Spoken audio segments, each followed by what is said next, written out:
우리가 살아갈 때 지혜가 필요합니다. 특별히 지혜는 어떤 일을 처리할 때 그리고 중요한 일을 선택할 때 더욱더 필요합니다. 우리는 매 순간순간마다 선택들을 하게 됩니다. 그 선택들이 때로는 가벼운 선택일 수도 있지만 때로는 중요한 선택일 수도 있습니다. 한 번의 선택으로 삶의 방향이 달라지는 경우도 있습니다. 성경에 보면 우리가 새벽에 살펴보고 있는 그 열왕기의 르호보암 왕이 그런 사람이죠. 르호보암 왕의 선택으로 인해서 남북이 갈라지게 되었고 그리고 같은 동족이 싸움을 하게 되는 일이 벌어졌습니다. 그래서 이 지혜는 그렇게 중요한 선택의 기로에서 바른 길, 또 올바른 길을 선택하게 만드는 것이죠. 그러면 지혜로운 선택이라는 것은 과연 어떤 것입니까? 우리가 지혜로운 삶이라는 것은 과연 무엇을 의미하는 것일까요? 지혜로운 삶이라고 하는 것은 바로 하나님과 관련해서 생각해 볼 수가 있습니다. 하나님께서는 이 세상을 창조하셨죠. 근데 창조하신 것과 함께 이 세상의 원리를 만들어 놓았습니다. 그래서 하나님과 인간 간의 관계의 원리, 질서, 그리고 인간과 인간 사이의 질서, 그리고 인간의 내면의 질서, 인간과 자연 사이의 질서를 만들어 놓았습니다. 우리가 이 세상을 살아갈 때 하나님이 만드신 질서대로 살아갈 때 가장 행복한 삶을 살 수가 있는 거지요.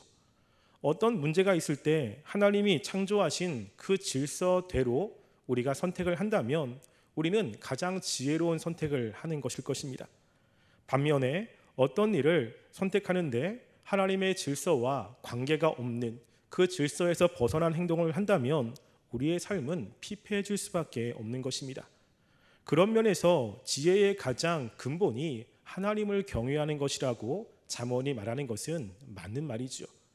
즉 하나님을 인식하고 또 하나님을 두려워하며 우리와 하나님과의 질적인 차이를 인식하고 그 하나님을 지혜의 근본으로 삼으며 살아가는 것이 중요한 것입니다. 그런데 하나님께서는 이 세상의 질서를 사람들에게 알려주었습니다. 하나님이 만드신 질서를 하나님의 백성들에게 알려주고 그 하나님의 백성들은 그 질서를 그 다음 세대 사람들에게 알려주게 됩니다.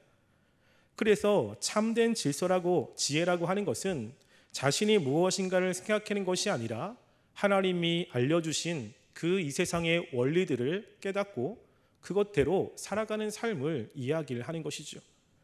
오늘 우리가 함께 보는 이 잠언 말씀은 지혜서 아닙니까? 근데 지혜의 말씀에 보면 아들아 너희는 내 말을 들으라 라고 하는 이야기가 굉장히 많이 나옵니다. 특별히 우리가 읽은 이 본문도 마찬가지입니다. 10절에 보면 내 아들아 들으라 라고 하면서 자녀들에게 후손들에게 어떤 이야기를 하고 있는 것입니다. 그런데 지금 이 잠언 기자가 이야기하는 이 말은 자신이 고안해낸 것이 아니라 우리가 3절과 4절에 보면 그의 아버지로부터 들은 내용이라는 것을 알게 됩니다. 3절과 4절 보시면 이렇게 기록하고 있습니다. 나도 내 아버지에게 아들이었으며 내 어머니 보기에 유약한 외아들이었노라. 아버지가 내게 가르쳐 이르기를 내 말을 내 마음에 두라. 내 명령을 지키라. 그리하면 살리라 라고 이야기합니다. 즉 아버지로부터 들었던 그 말씀, 그 하나님의 진리들을 자녀들에게 이야기를 하는 것입니다. 그래서 이 지혜라고 하는 것은 사람이 무엇인가를 깨달은 것이 아니라 하나님이 만들어 놓으신 이 세계의 질서를 깨닫는 것이고 그것은 하나님이 말씀하신 내용인 것입니다. 그래서 지혜로운 삶이라는 것은 바로 하나님을 인식하고 그리고 하나님이 만들어 놓은 자연의 질서 또 인간과 인간 간의 질서 하나님과 인간 간의 질서를 잘 지키며 살아가는 삶을 이야기를 하는 것이지요. 그런데 우리가 살아가는 이 삶 가운데는 이렇게 지혜로운 삶을 사는 사람이 있는 반면 때로는 악한 사람들이 가는 길이 있음을 이야기를 합니다. 특별히 18절과 19절에 보시면 의인의 길과 악인의 길을 대조해서 이야기를 합니다. 많은 사람들이 자신이 지혜롭다고 생각하며 여러 가지를 선택해서 살지만 실제로 그 선택에는 지혜로운 의인의 길이 있고 그리고 악한 길이 있다고 이야기를 하고 있습니다. 여기서 길이라고 하는 것의 뜻은 길이라고 하는 뜻과 함께 생활 방식이라는 뜻이 있습니다. 그러니까 지혜로운 자의 길이라고 하는 뜻은 지혜로 인도하는 삶의 방향입니다. 악인의 길이라고 하는 것은 악으로 인도하는 삶의 방향을 얘기합니다. 그러니까 지혜로운 사람과 그렇지 어리석은 사람의 특징은 어떠한 한순간에 무엇인가를 선택하는 것에서 나타나지 않습니다. 어떤 선택의 기로에서 그것을 선택하는 것과 직접적인 관련이 있는 것이 아니라 그들의 삶의 생활 방식과 관련이 있다는 것입니다. 그래도 지혜로운 사람은 그들의 삶이 지혜로운 생활의 방식을 가지고 있고, 그리고 악한 사람들은 그들의 삶이 악의 생활 방식을 가지고 있다고 이야기를 합니다. 그래서 10절부터 시작해서 19절 말씀에 보면 이 지혜로운 삶의 그 삶의 모습들이 어떻게 나타나는지에 대해서 이야기를 합니다. 특별히 11절에 보시면 이렇게 이야기를 합니다. 내가 지혜로운 길을 내게 가르쳤으며 정직한 길로 너를 인도하였은즉 이라고 이야기합니다. 여기서 보면 평행법이 있는데 지혜로운 길과 정직한 길은 같은 것을 이야기합니다. 그러니까 지혜로운 자의 길이라고 하는 것은 바로 정직한 자의 길이라고 하는 것과 같은 내용이죠. 정직하다라고 하는 것은 올바르다라는 뜻이 있습니다. 즉 도덕적인 의미에서 말과 행위가 정직한 것을 의미합니다. 그러니까 지혜로운 사람들은 그의 삶이 거짓되지 않습니다. 거짓말을 잘하거나 겉과 속이 다른 삶이 아닙니다. 그 사람의 인격이 자꾸만 무엇인가를 거짓말로 점철되는 삶을 지혜로운 삶이라고 이야기하지 않습니다. 지혜로운 삶이라는 것은 이렇게 윤리적인 면까지도 포함한 것을 이야기를 하고 있죠. 헬라의 지혜는 어떤 문제를 해결하는 능력과 관련이 있지만 히브리적인 지혜는 그 능력과 함께 윤리적인 것을 포함합니다. 그래서 지혜로운 사람이 다른 사람들이 다 악하다라고 하는 것을 서슴없이 범하지는 않습니다. 자신의 죄악된 삶을 숨기기 위해서 노력하는 이런 삶이 아닌 것입니다. 뿐만 아니라 이 지혜로운 삶을 18절에는 의인의 길이라고 이야기를 하고 있죠. 의인이라고 하는 것의 사전적인 뜻은 죄가 없다는 뜻입니다. 그런데 이 세상에 죄가 없는 사람은 아무도 없지 않습니까? 그러니까 의인의 길이라는 것은 이 세상에서 죄를 짓지 않는 사람들의 삶의 원리를 이야기하는 것이 아닙니다. 이것은 바로 하나님을 의지하는 것을 이야기합니다. 그래서 지혜로운 사람을 하나님을 의지하며 살아가는 삶의 방식을 가지고 있는 사람들이죠. 그래서 지혜로운 삶이라는 것을 우리가 정의하면 하나님을 의지하며 윤리적으로 바른 길을 가는 사람을 이야기를 하고 있습니다. 악한 사람들은 이것과 반대겠죠. 악한 사람은 하나님을 의지하지 않습니다. 그들의 삶에 하나님에 대한 인식이 있지 않습니다. 뿐만 아니라 그의 삶은 윤리적으로도 바르지 않습니다. 그래서 윤리적으로도 어긋났고 그리고 죄악된 삶을 살아가는 삶을 이야기를 하는 것이죠. 이렇게 의인의 길과 그리고 악인의 길은 그의 삶의 방향이 다를 뿐만이 아니라 그들의 결론도 다르게 됩니다.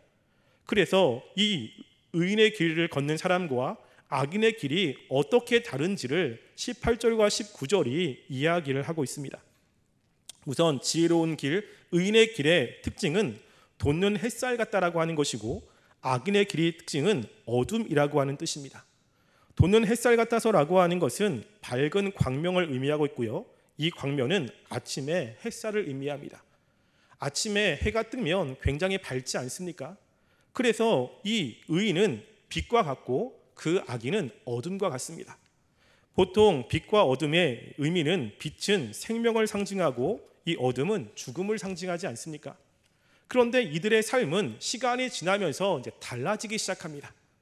그래서 의인들은 시간이 지나면서 어떻게 달라지냐면 18절 하반절에 보시면요. 돋는 햇살 같아서 크게 빛나 한낮의 광명에 이르거니와 라고 이야기를 합니다. 그래서 점점점 햇볕이 점심때가 되면 가장 찬란하게 빛나지 않습니까? 아침에 빛났던 햇빛이 점심이 되면 굉장히 찬란하고 그리고 밝게 빛납니다. 의인의 삶이 그렇다는 것이죠. 의의 삶은 점점점 시간이 지나면서 무엇인가 밝은 빛을 내는 것이 있습니다. 그러면 악인의 삶은 어떻게 표현을 해야 될까요? 악인은 어둠이라고 이야기를 했습니다. 그러면 악인의 삶은 점점점 어두워진다 라고 표현을 해야 됩니다. 그런데 우리가 19절에 보면 악인이 점점점 어두워진다라고 표현을 하지 않고요, 그것을 다른 말로 표현을 하고 있습니다. 19절 보시면 악인의 길은 어둠 같아서 그가 걸려 넘어져도 그것이 무엇인지 깨닫지 못하느니라 라고 이야기합니다. 그러니까 여기에서 이 찬란하다, 빛이다라는 것이 어떤 뜻인지를 우리에게 이야기를 하죠. 그것은 무엇과 관련되어 있냐면요, 깨달음과 관련이 되어 있습니다. 악인들은 자신들이 지금 걸려 넘어졌어요. 무엇인가 어려움이 있고 삶이 힘든 것이 있고 그랬을 때 그것이 왜 그렇게 됐는지, 자신이 왜 넘어졌는지를 전혀 깨닫지 못하고 있음을 강조하고 있습니다. 특별히 깨닫지 못하다는 것은 굉장히 강한 어조로 되어 있습니다. 그래서 완령과 강한 부정형으로 되어 있어서 이들은 절대로 알 수가 없는 것입니다. 자신들이 넘어졌을 때, 자신들이 무너졌을 때 왜 자신들이 무너졌는지 그 이유를 전혀 알 수가 없다는 것에 강조점이 있습니다. 의인들도 넘어질 때가 있지 않습니까? 근데 의인들이 안 넘어지는 것은 아닙니다. 그런데 의인은 넘어져도 그것 때문에 실족하거나 아니면 제가 왜 넘어졌는지 모르지 않습니다. 특별히 의인에 대해서 설명을 하고 있는 말씀 12절 말씀에 그것을 이야기를 하고 있는데요, 12절 말씀에 보면 두 가지의 길을 이야기합니다. 다닐 때에 내 걸음이 공고하지 아니하겠고 달려갈 때에 실족하지 아니하리라 라고 이야기하죠. 여기 보면 두 가지의 길, 다닐 때 하고 그리고 달려갈 때라고 하는 두 가지의 상황을 이야기를 합니다. 다닐 때라고 하는 것은 일생의 여정 가운데 그냥 일상적인 평안한 삶인 거예요. 그냥 매일매일 살아가는 그러한 삶을 이야기를 하고 있고, 달려갈 때는 무엇인가 급하지 않습니까? 뭔가 바쁜 거지요. 즉 위급하고 어려운 때를 상징하고 있습니다. 그러니까 의인들도 그냥 평안할 때가 있지만 어렵고 힘들 때가 있습니다. 위기의 순간, 어려운 순간, 절망의 순간, 이런 순간들이 의인들에게도, 지혜로운 사람들에게도 있습니다. 그런데 차이가 무엇이죠? 그 차이는 이 지혜로운 길, 의인의 길을 가는 사람들은 달려갈 때에 그 걸음이 공고하지 않다는 것입니다. 공고하다는 뜻은 내적인 억압을 이야기를 하고 있습니다. 즉 무엇인가 살아갈 때 마음에 억압되는 것들이 있지 않다는 것이죠. 즉 있긴 있지만 그것을 극복한다는 것입니다. 달려갈 때에 실족하지 않는다라는 것은, 이 실족이라는 뜻은 요동하다, 흔들리다, 비틀거리다, 지치다, 공고하다, 걸려 넘어지다라는 뜻입니다. 즉 그렇게 달려갈 때가 있습니다. 어려울 때가 있죠. 근데 중요한 것은 무엇이죠? 그들이 거기서 넘어지지 않습니다. 거기서 이들은 공고해서 거기서 쓰러지지 않습니다. 결국에는 그 어려운 상황 속에서도 일어난다라고 하는 특징이 있습니다. 그것의 차이는 바로 깨달음이라는 것에 있습니다. 악한 사람들은 자신이 걸려 넘어져도 그 넘어진 것이 무엇인지를 모릅니다. 의인들은 자신이 넘어졌을 때 일어날 수 있는 방법이 무엇인지를 알고 있습니다. 왜냐하면 이 악인들은 자신의 행동과 하나님 사이의 연계 관계를 알지 못하기 때문이죠. 이 악한 사람들의 삶이 어떤지 16절과 17절에 이야기를 하고 있는데요, 16절과 17절 보시면 이렇게 기록하고 있습니다. 그들은 악을 행하지 못하면 자지 못하며 사람을 넘어뜨리지 못하면 잠이 오지 아니하며 불의의 떡을 먹으며 강포의 술을 마심이라 라고 이야기하죠. 이들의 삶은 모든 것이 다 악합니다. 다른 사람을 해치지 못하면 잠을 자지 못하고 그들의 삶은 불의와 강포로 점철되어 있습니다. 모든 삶이 악한 거지요. 하나님께서는 이렇게 악한 사람들에게 징계를 내지 않습니까? 악한 사람들에게 하나님의 공의의 모습을 보여줍니다. 그래서 악한 삶에 대한 그런 삭스로 이들에게 곤란과 어려움과 힘든 것을 주게 되죠. 근데 이 악한 사람들은 자신들이 왜 그런 어려움을 당하는지 모릅니다. 왜냐하면 하나님에 대한 인식이 없기 때문입니다. 자신이 그렇게 악한 삶을 살고 있다는 것도 인식하지 못하고 악한 삶에 하나님의 역사가 있다는 것을 알지 못한다는 것이죠. 반면에 의인들은 다릅니다. 의인들은 이것과 조금 다른데요, 그 전에 이 잠언에서 이 악한 사람들에 대해서 계속해서 이야기를 하고 있는 것이 바로 깨닫지 못한다라는 단어가 이 뒤에도 계속해서 나오고 있습니다. 그래서 잠언 5장 6절에 보면 이 악한 어리석은 사람들에 대해서 이렇게 이야기합니다. 그는 생명의 평탄한 길을 찾지 못하며 자기들이 든든하지 못하여도 그것을 깨닫지 못함이니라 라고 이야기하죠. 그들은 생명의 평탄한 길을 찾지 못합니다. 그리고 길이 든든하지 못하지만 든든하지 못하다는 것을 인식하지 못하는 것이 악인들의 특징입니다. 뿐만 아니라 잠언 7장 23절에 보면 이렇게 기록하고 있습니다. 필경은 화살이 그 간을 뚫게 되리라. 새가 빨리 그물로 들어가되 그의 생명을 잃어버릴 줄을 알지 못함과 같으니라 라고 이야기하죠. 지금 자신들이 죽음의 길을 가고 있습니다. 그대로 가면 간이 뚫려서 죽는 길이죠. 그런데 이들은 그렇게 죽는 길을 가지만 그것이 죽는 길인지를 알지 못하고 있다는 것입니다. 계속해서 이 뒤로 이 어리석은 사람들의 특징을 모른다, 깨닫지 못한다 라는 것으로 계속 표현하고 있습니다. 그런데 의인들은 그렇지 않죠. 의인들은 이렇게 공고한 때가 있어도 다시 일어날 수 있습니다. 특별히 잠언 24장 16절 말씀에는 이렇게 기록하고 있는데요. 대저 의인은 7번 넘어질지라도 다시 일어나리니와 악인은 재앙으로 말미암아 엎드려지느니라 라고 이야기하죠. 의인과 악인을 대조하고 있습니다. 의인은 7번 넘어질지라도 라고 이야기를 하죠. 7이라고 하는 숫자는 완전수 아니겠습니까? 다른 사람이 봤을 때 완전히 넘어진 거예요. 다시는 일어날 수 없는 상황입니다. 스스로 생각해도 이제는 일어날 수 없는 상황이지만 의인은 그럼에도 불구하고 다시 일어납니다. 왜 그렇습니까? 이 의인은 의인이라는 뜻이 하나님을 의지한다고 이야기하지 않습니까? 하나님을 의지하는 것이죠. 그 절망의 순간 속에서도 하나님을 바라보고 그리고 하나님께 도움의 손길을 취하고 하나님을 찾는 사람이라는 것입니다. 반면 악인은 재앙으로 말미암아 엎드려지느니라 라고 이야기를 하죠. 악인은 재앙을 만나면 그대로 엎드려집니다. 즉 의인과 악인은 완전히 다른 삶을 살게 되는 것이죠. 그래서 우리가 구약과 신약에 보면 이렇게 하나님을 의지하고 지혜로운 삶을 살았던 사람들의 삶을 보아도 우리는 알 수 있습니다. 특별히 구약의 의로운 삶, 지혜로운 삶이라고 하면 다윗을 들지 않을 수 없지요. 그러니까 다윗이 블레셋과 부세셋의 몸을 피신하고 사울과 전쟁을 하고 있는 때입니다. 블레셋 사람들이 다윗을 군장으로 삼아서 이제 다윗은 이 사울과 전쟁을 해야 되는 상황이지만 하나님의 은혜로 다시 자기의 거처지로 돌아왔습니다. 자신이 살던 시글락에 돌아왔을 때 깜짝 놀랄 만한 일이 벌어졌죠. 바로 아말렉 사람들이 그 시글락에 있는 그 처자식들을 다 데려간 것입니다. 분명히 돌아오면 그 식구들이 있어야 되는데 아무도 없는 것입니다.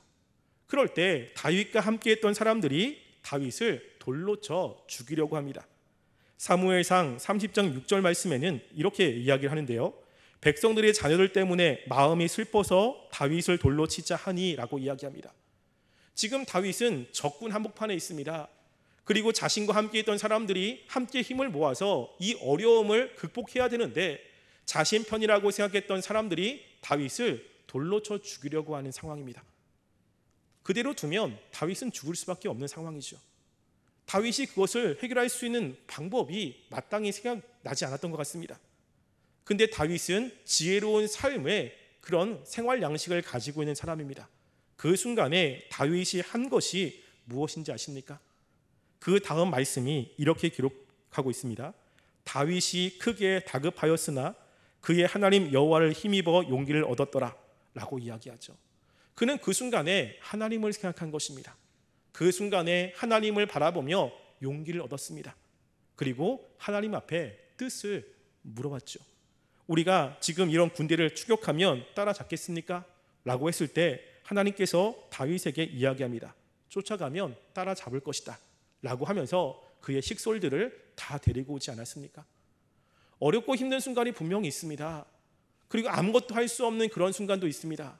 그럴 때 의인의 길을 걷는 사람들은 그들의 생활 양식이 하나님을 바라보는 사람들입니다. 하나님을 의지하는 사람들이죠. 다윗도 어렵고 힘든 순간에 하나님을 바라보며 하나님이 주신 지혜로 하나님이 주신 힘으로 그 어려움을 극복했다고 이야기를 합니다. 신약으로 보면 바울도 있습니다. 특별히 바울이 고린도후서에 보면 자신이 사역할 때 얼마나 힘든 일이 있었는지에 관해서 이야기를 하는데요. 그 말씀 가운데 하나가 이런 말씀입니다. 아마 다들 아실 말씀일 겁니다. 고린도후서 4장 7절부터 9절 말씀에 보면 이런 말씀이 있는데요. 우리가 이 보배를 질그릇에 가졌으니 이는 심히 큰 능력은 하나님께 있고 우리에게 있지 아니함을 알게 하려 함이라. 우리가 사방으로 우겨쌈을 당하여도 쌓이지 아니하며 답답한 일을 당하여도 낙심하지 아니하며 박해를 받아도 버림받지 아니하며 거꾸로 꾸림을 당하여도 망하지 아니하고 라고 이야기하죠. 네 가지의 표현으로 자신이 얼마나 힘들었음을 이야기를 합니다. 우겨쌈을 당하는 것, 그리고 답답한 일을 당하는 것, 박해를 받는 것, 거꾸로 뛰임을 당하는 것, 굉장히 답답한 상황입니다. 어떻게 해야 할지 모르는 그런 상황입니다. 그런데 그런 상황에서도 자신은 쌓이지 않았고 낙심하지 않았고 버림받지 않았고 망하지 않았습니다. 그 이유가 무엇입니까? 다윗이 그런 답답한 상황 속에서 그렇게 쌓이지 않았고 답답하지 않았다는 그 이유는 바로 그의 마음에 보배를 가지고 있기 때문입니다. 이 보배는 예수 그리스도이시죠. 이 예수 그리스도를 고린도 전서에 보면요, 하나님의 지혜라고 이야기합니다. 하나님의 탁월한 지혜가 예수님에게 있고 그 예수님의 복음을 가지고 있는 이 바울은 그렇게 힘든 상황 속에서도 하나님을 의지하며 하나님의 방법으로, 하나님의 주는 힘으로 그 어려움을 이겼다는 것입니다. 그래서 의인과 악인의 생활 방식은 다르고 결과도 다릅니다. 그래서 의인과 악인에게 똑같이 어려운 일이 있고 답답한 일이 있고 힘든 일이 있지만 의인은 그 어려움을 하나님을 바라보며 이기고 악인은 하나님을 알지 못하여 망한다라고 이야기를 하고 있는 것입니다. 우리가 그러면 이런 상황 속에서 의로운 삶을 살아야 되지 않습니까? 그러면 지금 여기서 이 기자가 이야기하고 있는 의로운 자, 지혜로운 자의 삶은 과연 어떤 삶인 것입니까? 지혜로운 그런 생활 방식, 삶의 방식을 가지려면 그러면 어떤 것이 그런 생활 방식인지 10절부터 시작해서 이제 이야기를 하고 있습니다. 가장 중요한 것은요, 10절 말씀에 보면 내 아들아 들으라, 내 말을 받으라 라고 이야기합니다. 가장 먼저 중요한 것이 무엇이죠? 듣는 겁니다. 처음에 이야기했듯이 하나님이 이 세상을 창조하셨고 이 세상의 질서를 만드셨습니다. 그 질서는 인간이 알 수가 없는 겁니다. 하나님께서 그 질서를 하나님의 백성들에게 알려주었습니다. 하나님의 백성들은 그 질서를 그 자녀들에게 알려주지요. 그 자녀들은 그 다음 자녀들에게 알려준 것입니다. 우리가 이런 지혜를 알 수가 없습니다. 인간의 지혜로 하나님의 지혜를 알 수가 없죠. 인간이 가지고 있는 것으로 하나님의 원리를 깨달을 수가 없습니다. 그렇기 때문에 지혜로운 사람의 가장 큰 특징은 바로 하나님의 말씀을 듣는 것입니다. 하나님의 말씀을 들어야 하나님의 지혜를 알게 되고 하나님의 원리를 알게 되지 않습니까? 그래서 하나님의 말씀을 듣지 않는 사람은 지혜로운 사람이 될 수가 없습니다. 그런데 그 지혜로운 사람을 듣는 것만으로 이야기하지 않습니다. 13절에 보면 이제 그 지혜로 들으라라고 하는 것과 함께 무엇을 이야기를 하냐면요, 13절 보면 훈계를 굳게 잡아 놓치지 말고 지키라라고 이야기하죠. 무엇입니까? 하나님의 말씀을 들었으면 그 훈계를 삶으로 지켜나가는 삶이라는 것입니다. 완벽하게 지키지 못할 수도 있습니다. 그런데 지혜로운 사람들은 하나님의 말씀, 들었던 말씀을 끊임없이 삶으로 지키려고 하는 사람들이는 것이죠. 지켜야 유익이 있습니다. 이제 어제가 추석이었기 때문에 추석이 되면 많은 사람들이 계획했던 것이 깨지는 일들이 있습니다. 그 중에 하나가 다이어트지요. 그러니까 많은 사람들이 다이어트를 하지 않습니까? 저도 다이어트를 하고 있습니다. 그런데 추석 전에 이제 추석 음식들이 대부분 기름지지요.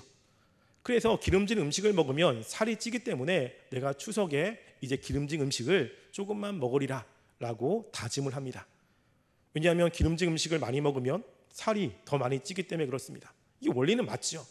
그런데 아침에 딱 일어나 보니까 내가 좋아하는 갈비가 있고 옆에는 전이 있습니다. 냄새가 너무 맛있게 나는 거죠. 그러면 그것들을 한 점, 두 점 먹습니다. 그리고 나서 추석 내내 그 맛있는 음식을 많이 먹으면 살이 빠집니까? 찝니까? 찌죠. 그리고 후회를 합니다. 왜 그렇죠? 내가 그런 것을 먹으면 안 된다는 걸 알지만 지키지 않는 겁니다. 지키지 않으면 그 유익을 얻을 수가 없는 거죠. 하나님의 말씀을 많이 압니다. 하나님의 말씀을 들었습니다. 근데 그 말씀이 마음 가운데 있다면 그 말씀을 지키려고 노력해야 됩니다. 노력하지 않으면 아무런 유익이 없습니다. 아는 것만 가지고 하나님의 그 주시는 은혜들을 경험할 수 없는 거죠. 그래서 이야기를 하는 겁니다. 10절 말씀에는 들으라라고 이야기하고 그것과 함께 가장 13절 말씀에는 훈계를 놓치지 말라는 이야기를 하지요. 그렇게 하면 10절 하반절에 보면요, 내 생명의 해가 길고 13절에면 이것이 내 생명이라고 이야기합니다. 생명이라는 것은 그의 삶의 수명이 연장되는 것을 이야기하는 것이 아니고요, 그의 삶의 질을 이야기합니다. 그래서 그의 삶이 생명처럼 밝게 그리고 행복하게 하나님의 은혜 가운데 산다는 것을 이야기를 하고 있는 것이죠. 근데 그것과 함께 또 굉장히 강조하고 있는 것이 있습니다. 그것은요, 14절과 15절에 그 비슷한 단어를 6번이나 반복해서 이야기하는 것이 있습니다. 14절과 15절 말씀을 보시면요, 이렇게 기록하고 있는데요, 사악한 자의 길에 들어가지 말며 악인의 길로 다니지 말지어다. 그의 길을 피하고 지나가지 말며 돌이켜 떠나갈지어다 라고 이야기합니다. 무엇이죠? 악한 길에 들어서지 말라는 것입니다. 그래서 4절은 스스로 찾아가는 것을 묘사합니다.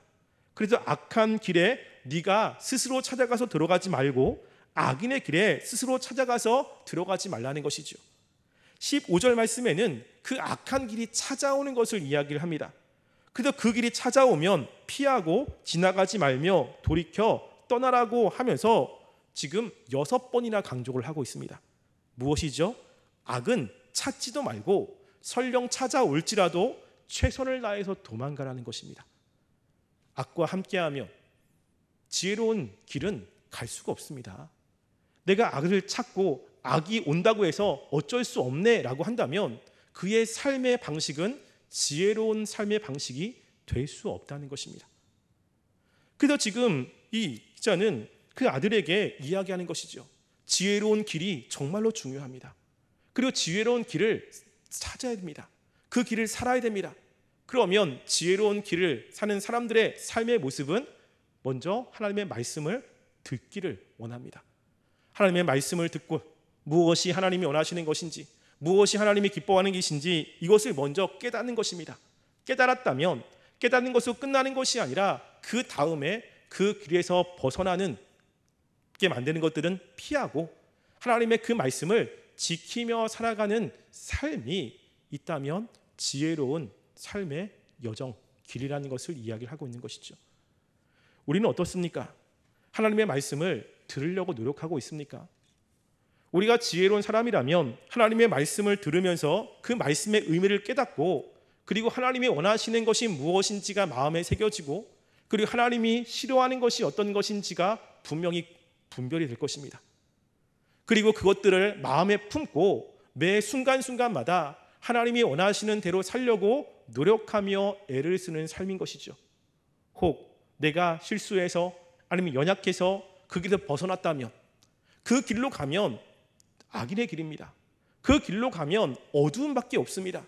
그렇기 때문에 그 길로 간 것을 회개하고 다시 하나님이 원하시는 길로 가려고 기도하며 회개하며 노력하는 삶, 이것이 지혜로운 자의 길이라고 이야기를 하고 있는 것입니다. 우리가 말씀을 통해서 성경은 그렇게 이야기를 하고 있습니다. 나는 어떤 길을 가고 있습니까? 아니 어떤 길을 가고 싶습니까? 모두가 다 지혜로운 길을 가고 싶다고 이야기를 할 것입니다. 가고 싶은 마음은 있지만 실제로 그렇게 가려면 성경에 이야기하고 있는 이것들을 내가 삶으로 가지고 있어야 되는 것이죠.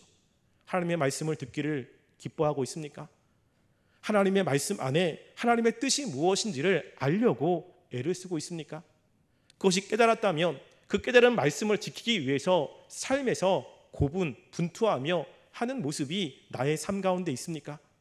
그냥 들려진 것을 가지고 끝나고 하나님의 뜻은 이런 것이야 그냥 아는 것만 가지고 내가 하나님이 원하시는 삶을 살고 있다고 생각하고 있는 것은 아닙니까?